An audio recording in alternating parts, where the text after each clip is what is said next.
Yes, good morning students. How are you? हमारा जो है पाठ चल रहा है बेटा प्रेमचंद के फटे जूते। हरिशंकर परसाई द्वारा रचित है पाठ प्रेमचंद के फटे जूते। तो हम जो है पाठ जो है पेज नंबर 62 पे चलते हैं। तो 62 पेज नंबर पे देखिए क्या है। हमने पढ़ा था प्रेमचंद की जो वेशभूषा है उसके बारे में कि किस प्रकार की वेशभूषा है उनकी और किस प्रकार के जो है वो दिखते हैं। इसके बाद क्या है कि जो लेखक हैं हरिशंकर परसाई जी, वो क्या कहते हैं कि जो मेरी दृष्टि है वो प्रेमचंद के फटे जूतों पर अटक जाती है और मैं चेहरे की तरफ देखता हूँ तो मुझे मालूम होता है कि जो मेरे साहित्यिक पुरखे हैं उनका जूता फटा हुआ है। तो साहित्यिक पुरखे कहा है प्रेमचंद जी को। किसको कहा है? प्रेमचंद जी को। तो इसके बाद क्या होता है, पेज नंबर 62। यह कैसा आदमी है जो खुद तो फटे जूते पहने फोटो खिंचा रहा है पर किसी पर हंस रहा है। तो क्या कहते हैं हरिशंकर परसाई जी कि यह कैसा आदमी है जो खुद तो फटे जूते पहने हुए है फोटो में, पर फिर भी यह किसी पर हंस रहा है। जो इनके भाव हैं चेहरे के वो ऐसे दिख रहे हैं जो इससे ये किसी पर हंस रहे हों। फोटो ही खिंचाना था तो ठीक जूते पहन लेते या न खिंचाते। फिर हरिशंकर परसाई जी कहते हैं कि यदि फोटो ही खिंचाना था या तो इन जूतों को बदल लेते या फोटो ही न खिंचाते। अगर जूते नहीं बदल सकते थे तो फोटो ही ना खिंचाते। कौन कहते हैं ये बात? हरिशंकर परसाई जी कहते हैं। किसके? प्रेमचंद के फोटो को देखकर जिसमें वे फटे हुए जूते पहने हुए हैं। तो फोटो ने खिंचाने से क्या बिगड़ता था? अगर फोटो ना खिंचाते तो क्या बिगड़ता था? रहने देते। शायद पत्नी का आग्रह रहा होगा तो फिर जो है स्वयं ही इमेजिनेशन करते हैं, कल्पना करते हैं कि शायद पत्नी ने आग्रह किया होगा तभी तो प्रेमचंद जी ने फोटो खिंचा लिया। इसके पश्चात फिर कहते हैं कि अच्छा चल भाई कहकर बैठ गए होंगे। तो जब पत्नी ने आग्रह किया होगा कि फोटो खिंचा लो मेरे साथ, तो ये अच्छा चल भाई कहकर बैठ गए होंगे। कौन बैठ गए होंगे? प्रेमचंद जी बैठ गए होंगे। तो मगर यह कितनी बड़ी ट्रेजेडी है कि आदमी के पास फोटो खिंचाने को भी जूता नहीं है। कितने बड़े दुर्भाग्य की बात है, दुखद बात है। ट्रेजेडी क्या होता है? दुर्भाग्य की बात या दुर्भाग्य या दुखद बात। लेकिन यह कितनी बड़ी ट्रेजेडी है कि आदमी के पास फोटो खिंचाने को भी जूता नहीं है। मैं तुम्हारे यह फोटो देखते देखते तुम्हारे क्लेश को अपने भीतर महसूस करके जैसे रो पड़ना चाहता हूँ। तो कहते हैं हरिशंकर परसाई जी कि प्रेमचंद जी, मैं तुम्हारी यह फोटो देखते देखते तुम्हारे क्लेश को अपने अंदर, तुम्हारा क्लेश क्या है यहाँ? दुख। भाई तुम्हारे दुख को अपने अंदर महसूस करके रो पड़ना चाहता हूँ। मगर तुम्हारी आंखों का यह तीखा दर्द भरा व्यंग्य मुझे एकदम रोक देता है। लेकिन जो तुम्हारी आंखों में ये व्यंग्य है कि ये फटे हुए जूते पहनकर आप किसी पर कटाक्ष कर रहे हैं, ये मुझे रोने से रोक देता है। मतलब क्या है कि हरिशंकर परसाई जी कहते हैं कि आपके जूतों को देखकर तो मुझे आपकी जो गरीबी के हालात हैं उन पर रोना आता है, लेकिन जो आपके चेहरे की मुस्कान है शायद उसके माध्यम से आप किसी पर व्यंग्य करना चाहते हो। तो यह देखकर जो ये व्यंग्य का भाव है आपके चेहरे पर, वो मुझे रोने से रोक देता है। किसको रोने से रोक देता है? हरिशंकर परसाई जी को रोने से रोक देता है। तो मगर तुम्हारी आंखों का यह तीखा दर्द भरा व्यंग्य मुझे एकदम रोक देता है। तुम फोटो का महत्व नहीं समझते। समझते होते तो किसी को से फोटो खिंचाने के लिए जूते मांग लेते। तो कहते हैं हरिशंकर परसाई जी की प्रेमचंद जी, आप फोटो खिंचाने के महत्व को ही नहीं समझते कि फोटो पता नहीं कितने लोग देखेंगे और हमें कैसे फोटो खिंचाना चाहिए। तुम इस बात को नहीं जानते कि क्या महत्व होता है एक फोटो का, ना ही तुम समझते हो इस बात को। तो किसी से फोटो खिंचाने के लिए जूते मांग लेते। यदि तुम फोटो का महत्व समझते तो किसी से जूते मांग सकते थे। लोग तो मांगे के कोट से वर दिखाई करते हैं और मांगे की मोटर से बारात निकालते हैं।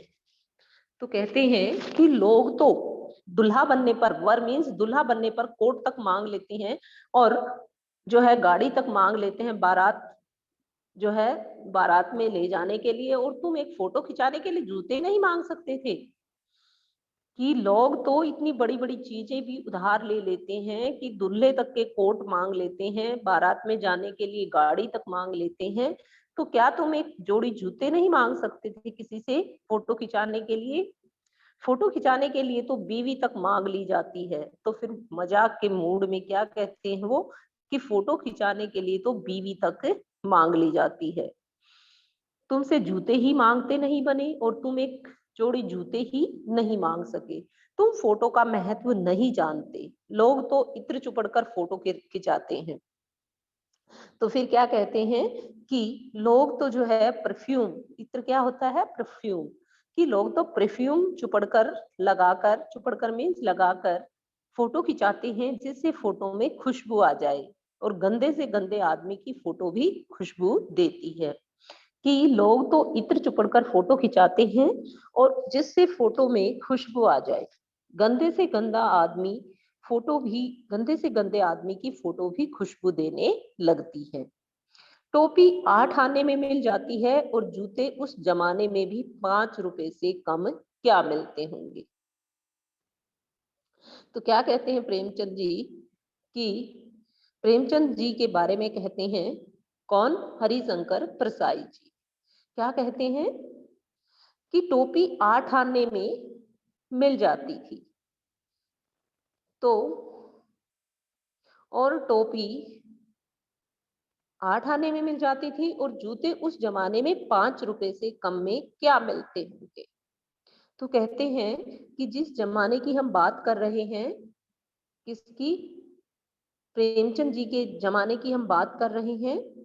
तो जूता उस समय जो है 5 रुपए में मिल जाता होगा और टोपी जो है 8 आने में मिल जाती। 8 आने जो है क्या है? 1 रुपए का पार्ट होता है। जैसे 4 आने मतलब 25 पैसे, ऐसे ही 8 आने 1 रुपए के पार्ट होते हैं, भाग होते हैं, हिस्से होते हैं। तो कैसे कहते हैं कि टोपी उस समय 8 आने में मिल जाती, आ जाती है। तो जूता हमेशा टोपी से कीमती रहा है। जूते 5 रुपए में एक जोड़ी और टोपी 8 आने में। तो जूता हमेशा टोपी से कीमती रहा है। अब देखिए यहाँ कीमत किसकी ज्यादा रही बच्चों? जूते की, क्योंकि जूता 5 रुपए में है और टोपी 8 आने में है। तो कहता है जूता हमेशा टोपी से कीमती रहा है। अब तो जूते की कीमत और बढ़ गई है और एक जूते पर 2500 टोपियां न्यौछावर होती हैं। तुम भी जूते और टोपी के आनुपातिक मूल्य के मारे हुए थे। आनुपातिक मूल्य होता है अनुपात के हिसाब से मूल्य। क्या होता है अनुपातिक मूल्य? अनुपात के हिसाब से मूल्य। यह विडंबना है। विडंबना मीन्स दुर्भाग्य है। मुझे इतनी तीव्रता से, बड़ी तेज से पहले कभी नहीं चुभी। यह बड़े दुखद बात है, बड़ा दुर्भाग्य है कि मुझे इतनी तीव्रता से पहले कभी नहीं चुभी बात जितनी ये चुभ रही है। आज ये बात मुझे बहुत ज्यादा चुभ रही है कि जो टोपी है वो सम्मान का प्रतीक है और जूता पैरों में पहना जाता है। कि टोपी जो है वो हमेशा सम्मान का प्रतीक मानी जाती है और जूता पैर में पहना जाता है। फिर भी कीमत किसकी ज्यादा है? जूते की ज्यादा है।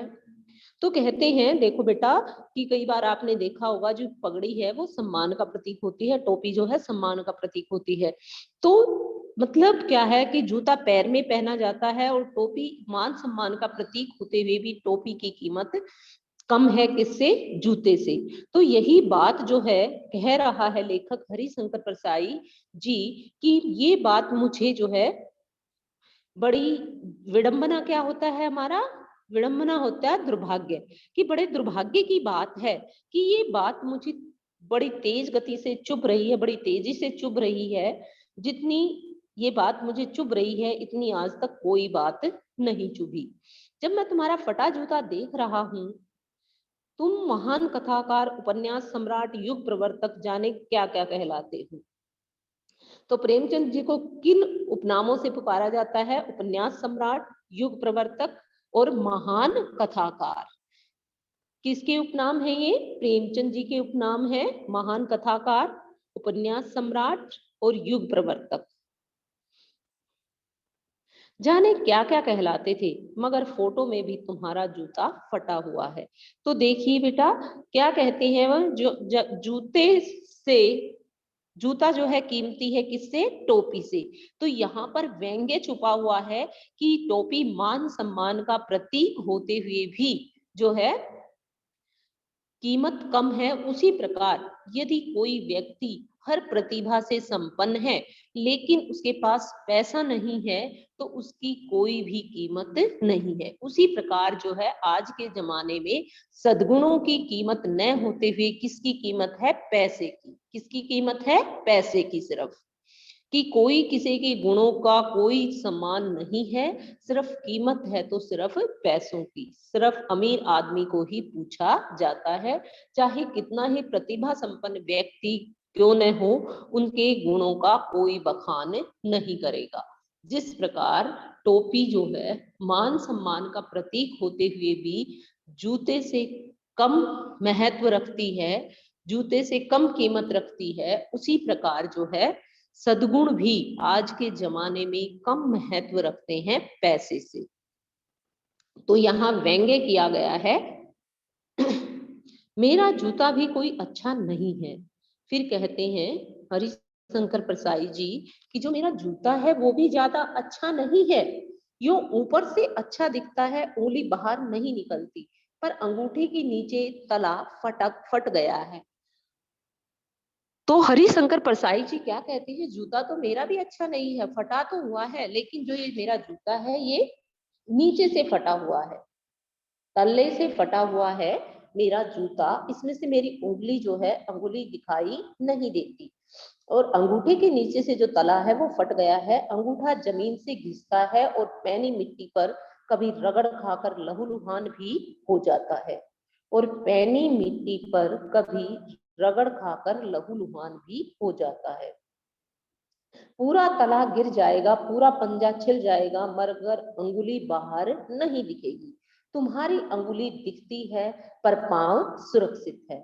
मेरी अंगुली ढकी है पर पंजा नीचे घिस रहा है। तुम पर्दे का महत्व ही नहीं जानते, हम पर्दे पर कुर्बान हैं। यानी कि तुम दिखावे का महत्व ही नहीं जानते, लेकिन हम दिखावे पर कुर्बान हैं। भाई देखिए, अंतर मन में चाहे कितना भी जो है, कितना भी दुख क्यों न छुपा हो, तो कई आदमी आपने देखा होगा कि वो बाहर से बिल्कुल हंसमुख दिखाई देते हैं, मतलब दिखावटीपन। तो जो आज समाज में फैला हुआ है वो दिखावा है। लेकिन यदि हम किसी के अंतर्मन को में झांकने की कोशिश करें, किसी के अंतर्मन की गहराइयों में जाने की कोशिश करें, तो हमें उनके दुखों का एहसास होता है। तो इसी बात को कहते हैं हरिशंकर परसाई जी कि लोग अपनी असलियत नहीं दिखाना चाहते, चाहे अंदर से कितने ही दुखी हों। जैसे उन्होंने अपने जूते के बारे में कहा कि मेरा सारा पंजा लहूलुहान हो जाता है, लेकिन किसी को पता नहीं चलता। लेकिन आपका पैर सुरक्षित है, लेकिन आपकी अंगुली दिखने से बाहर सबको पता चल जाता है कि प्रेमचंद जी के जूते फटे हुए हैं। तो आज का जो संसार है, आज के जो लोग हैं, वो क्या है? दिखावा प्रस्त हैं। अंदर से चाहे वो कितने ही दुखी हों, लेकिन अपना जो दुख है वो किसी को महसूस नहीं होने देते। यानी कि आज समाज में दिखावा ही रह गया है। चाहे जितना भी उनके पास है, वे उससे ज्यादा दिखने की कोशिश करते हैं, दिखावा अधिक करते हैं, और वास्तविकता बहुत कम होती है। वास्तव में वो इतना नहीं होते जितना वो दिखाई देते हैं। तो अब पृष्ठ नंबर 63। देखिए बेटा, तुम फटा जूता बड़े ठाठ से पहने हो। ठाठ मीन्स मजे से। मैं ऐसे नहीं पहन सकता। हरिशंकर परसाई जी कहते हैं मैं ऐसे फटा जूता नहीं पहन सकता। फोटो तो जिंदगी भर इस तरह नहीं खिंचाऊं, और फोटो तो मैं फटे जूते में जिंदगी भर खिंचा ही नहीं सकता। चाहे कोई जीवनी बिना फोटो के ही छाप दे, चाहे कोई मेरा जीवन परिचय जो है, जीवनी मेरे बारे में जो लिखना है वो मेरे बिना फोटो के ही छाप दे, भी मेरा फोटो ना लगाए मेरी जीवनी में, लेकिन मैं इस तरह फटे जूते में फोटो नहीं खिंचाऊंगा जिंदगी भर भी। कौन कह रहे हैं? हरिशंकर परसाई जी। तो बच्चों, बार बार मैं आपको कह रही हूँ कि आप जो है गलती करते हैं। इसके लेखक हैं हरिशंकर परसाई और आप लिख देते हैं प्रेमचंद। तो कौन है लेखक? हरिशंकर परसाई हैं। और वो किन के बारे में बता रहे हैं? महान कथाकार प्रेमचंद जी के बारे में, उपन्यास सम्राट प्रेमचंद जी के बारे में वो बता रही है। तो तुम्हारी यह व्यंग्य मुस्कान मेरे हौसले पस्त कर देती है। तो क्या कहते हैं कि तुम्हारा जो ये फटे जूते में से अंगूठा दिखाई दे रहा है, और फिर भी तुम्हारे चेहरे पर जो दूसरों को पस्त करने की, हराने की जो भाव है वो दिखाई दे रहे हैं। ये कौन सी मुस्कान है? क्या होरी का गोदान हो गया? क्या पूस की रात में नील गाय हलगू का खेत चर गई? तो गोदान बेटा उपन्यास है किसका? प्रेमचंद जी का लिखा हुआ। भाई तुम इतने क्यों मुस्कुरा रहे हो कि तुम्हारा जो गोदान उपन्यास है, तो क्या होरी, होरी जो है उसमें एक पात्र है, उनकी पत्नी होती है धनिया। होरी जो है गोदान उपन्यास का मुख्य पात्र है और उसकी पत्नी है धनिया। तो अंत में जो है वो गरीबी में काफी जीवन व्यतीत करता है होरी, और फिर अंत में धनिया जो है सोचती है कि एक गोदान तो इनकी मृत्यु पर हो जाना चाहिए। तो क्या कहता है कि क्या होरी का गोदान हो गया है? भाई गोदान गऊ का दान। तो क्या पूस की रात, पूस की रात एक कहानी है किसकी? प्रेमचंद जी की। तो उसमें हल्कू जो है करेक्टर होता है। क्या नील गाय हल्कू का खेत चर गई? रात में, पूस की रात में बेचारा रोज जो है सोता था अपने खेत में हल्कू, और एक दिन जो है उसके सारे खेत को उजाड़ देती हैं नील गाय। तो इस प्रकार तुम यह कौन सी मुस्कान लिए हुए हो, मुझे भी तो बताओ। क्या सुजान भक्त का लड़का मर गया? क्योंकि डॉक्टर कलम छोड़कर नहीं आ सकते। तो क्या जो है सुजान भक्त का लड़का मर गया, ये भी उनकी रचना थी एक। तो क्योंकि डॉक्टर जो है कलब छोड़कर नहीं आ सकते। नहीं, मुझे लगता है माधो औरत के कफन के चंदे को की शराब पी गया। कफन भी उनकी एक कहानी है जिसमें जो है माधो जो है, जब उसकी पत्नी मरी पड़ी है, तो वह जो है जो चंदे से पैसा इकट्ठा किया था उसके कफन के लिए, उसकी पत्नी के कफन के लिए, उस कफन के पैसे की भी शराब पी जाता है माधो। तो क्या माधो औरत के कफन के चंदे की शराब पी गया, वही मुस्कान मालूम होती है।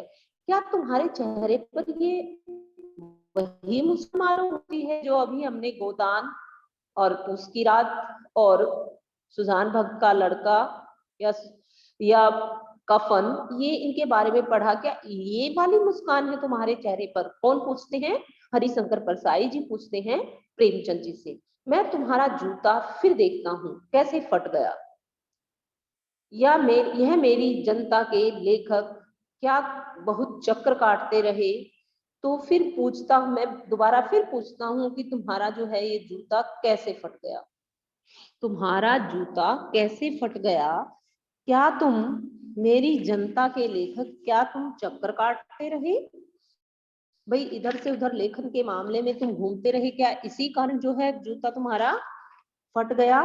तो वास्तविक कारण क्या है, कैसे तुम्हारा जूता फट गया है? इसके पश्चात क्या बहुत चक्कर काटते रहे? क्या बनिए के तगादे से बचने के लिए मील दो मील का चक्कर लगाकर घर लौटते रहे? क्या बनिए के तगादे से भाई मनिए ने आपको पैसे देने के लिए जो लिए हुए थे आपने ब्याज पर, उनका तगाजा किया, क्या इसी कारण आप चक्कर काटते रहे और आपका जूता घिस गया? मनिए के घर से अपने घर तक आप चक्कर काटते रहे, क्या इसी कारण जो है आपका जूता घिस गया? तो वास्तविक क्या कारण क्या रहा आपका जूता घिसने का? कौन कह रहे हैं? हरिशंकर परसाई जी कह रहे हैं। किसको? प्रेमचंद जी को, कि वास्तविक कारण क्या है। चक्कर लगाने से जूता फटता नहीं है, घिस जाता है। कुंभन दास का जूता भी फतेहपुर सिकरी जाने आने में घिस जाता है, उसे बहुत पछतावा हुआ। तो कुंभन दास जो है कौन थे बेटा? कुंभन दास जो है वो भक्ति काल के एक कृष्ण भक्त कवि थे। जो अष्ट छाप के कवि हैं हमारे सूरदास, तो उनमें 8 जो है कृष्ण भक्त थे, कुंभन दास उनमें से एक थे। कुंभन दास भक्ति काल के एक कृष्ण भक्त कवि थे। उनका जूता फतेहपुर सिकरी जाने आने में घिस गया था, और साथ ही इस दौरान वे ईश्वर को भी भूल गए थे। तो उन्हें इस बात का बड़ा पछतावा हुआ था। किस बात का पछतावा हुआ था? ईश्वर को भूलने का, कि फतेहपुर सिकरी में राजा के पास चक्कर काटने से वो भगवान को भी भूल गए थे। इस संदर्भ में ही उन्होंने कहा था, क्या लिखी थी पंक्तियां? आवत जात पनैया घिस गई, बिसर गयो हरि नाम। अर्थात आने जाने में जूता भी घिस गया और हरि का नाम भी छूट गया। इसलिए उन्होंने कहा है कि ऐसे दाता को दूर से ही प्रणाम करना चाहिए, कि जिसके पास जाने से जो महत्वपूर्ण काम है वो भी छूट जाता है, ऐसे दाता को दूर से ही प्रणाम करना चाहिए। हावत जात पनैया घिस गई, बिसर गयो हरि नाम। तो इसी बात का पछतावा हो रहा है किसको? कुंभन दास को। कुंभन दास कौन थे? कृष्ण भक्त कवि थे भक्ति काल के।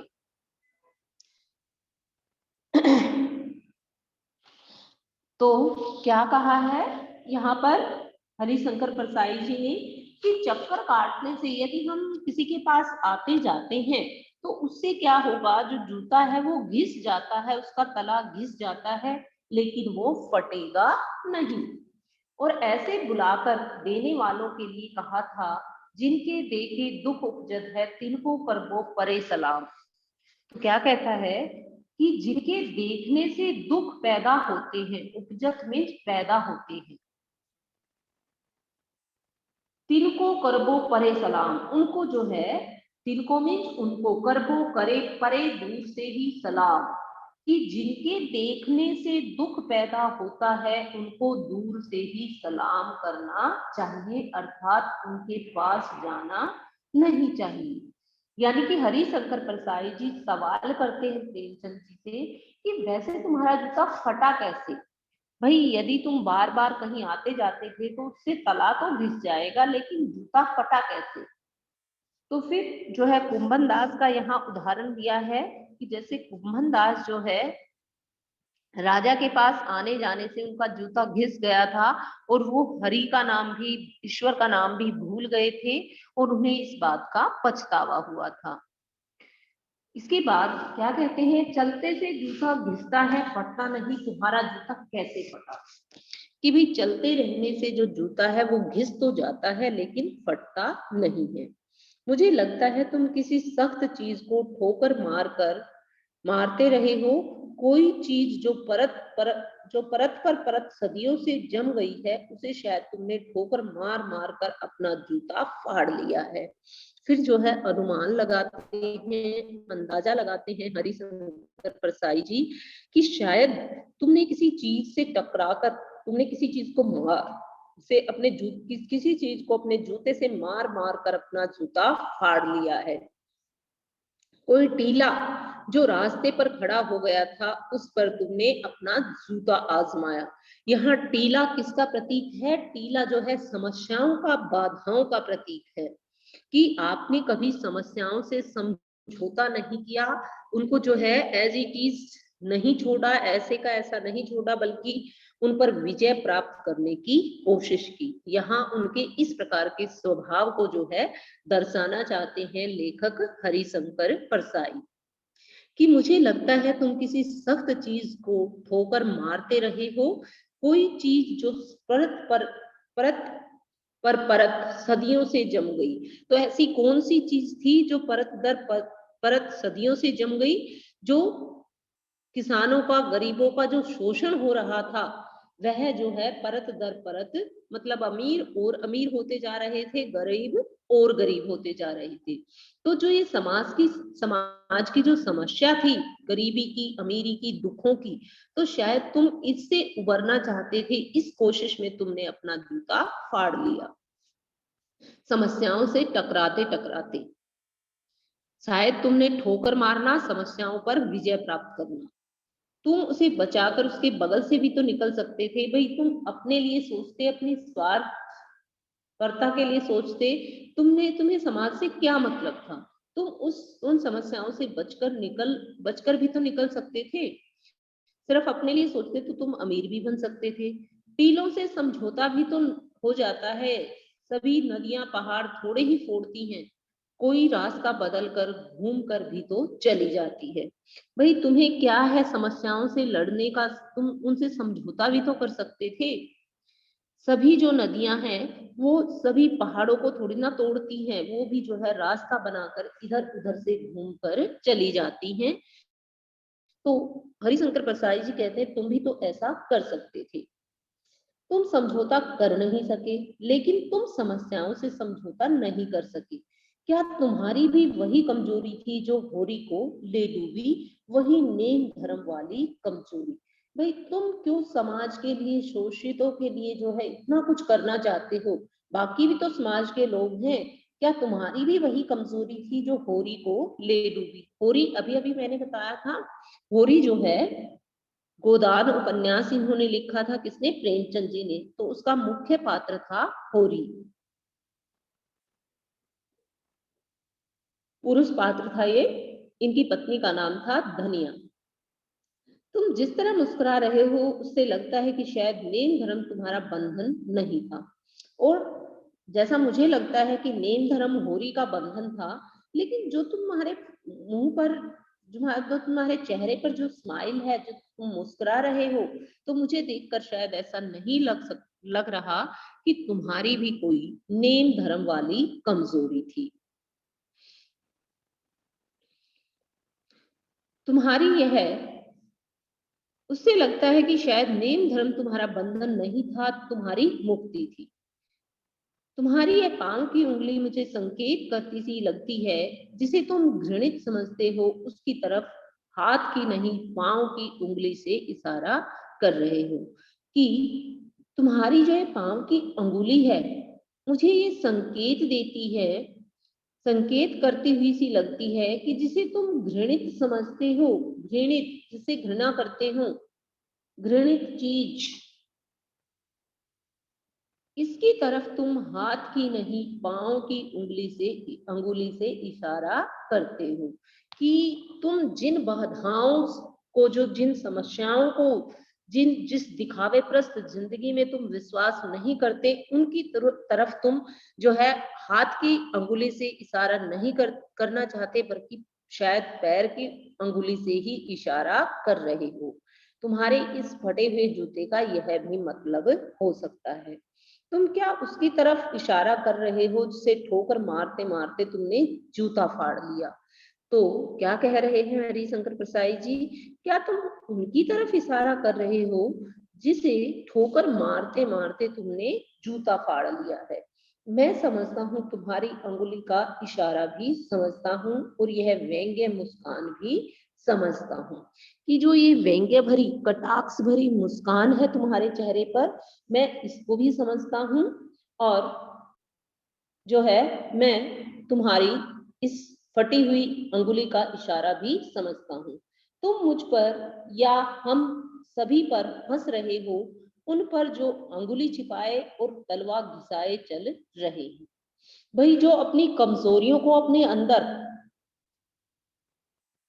छुपाकर चल रहे हैं, तो तुम उन पर व्यंग्य कर रहे हो, कटाक्ष कर रहे हो, उन पर जो टीले को बरकरार बाजू से निकल जाते हैं, और उन पर भी व्यंग्य करते हैं जो समस्याओं का सामना नहीं करते। टीले को बरकाकर बाजू से निकल जाते हैं। बरकाकर मीन्स समस्याओं को, यहाँ बरकाकर होता है टीले से जो है आप टीले को ठोकर नहीं मारते बल्कि उससे बचकर, बरकाकर मीन्स बचकर निकल जाते हैं।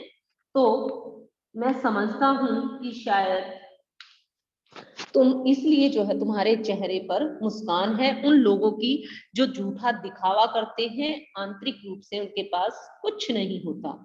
अंगुली बाहर निकल आई पर पांव बच रहा और मैं चलता रहा, मगर तुम अंगुली को ढांकने की चिंता में तलवे का नाश कर रहे हो, तुम चलोगे कैसे।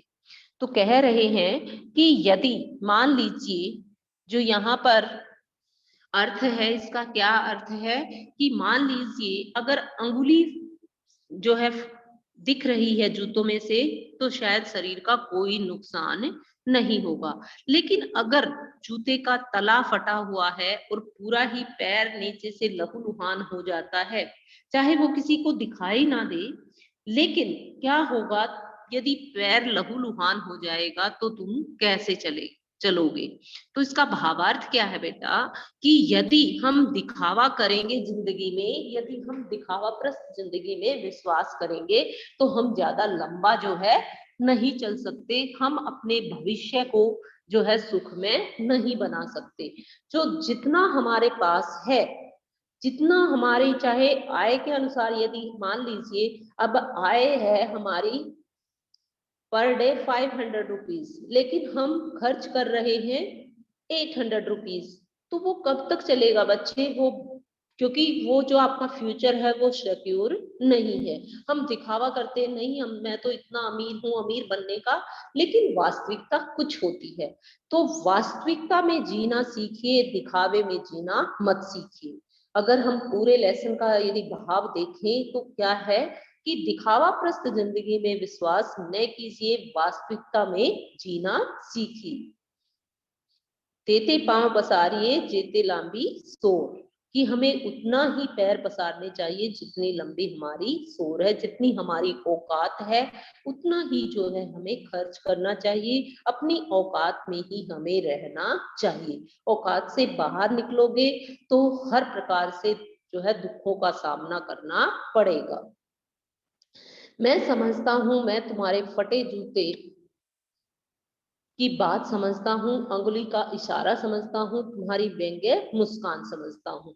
तो फिर हरिशंकर प्रसाई जी क्या कहते हैं कि मैं तुम्हारे फटे जूते की बात को भी समझता हूँ कि तुम्हारा जूता क्यों फटा हुआ है, और अंगुली का इशारा भी समझता हूँ, तुम्हारी व्यंग्य मुस्कान भी समझता हूँ कि तुम्हारी जो चेहरे पर यह मुस्कान है यह कटाक्ष करती है उन लोगों पर जो अपनी औकात से बाहर जो है खर्चे करते हैं, औकात से बाहर होकर चलते हैं और दिखावा प्रस्त जिंदगी में विश्वास रखते हैं। तो आपने जो है उन लोगों पर कटाक्ष किया है। तो इस प्रकार जो है प्रेमचंद के फटे जूते जो है एक व्यंग्य लेख है।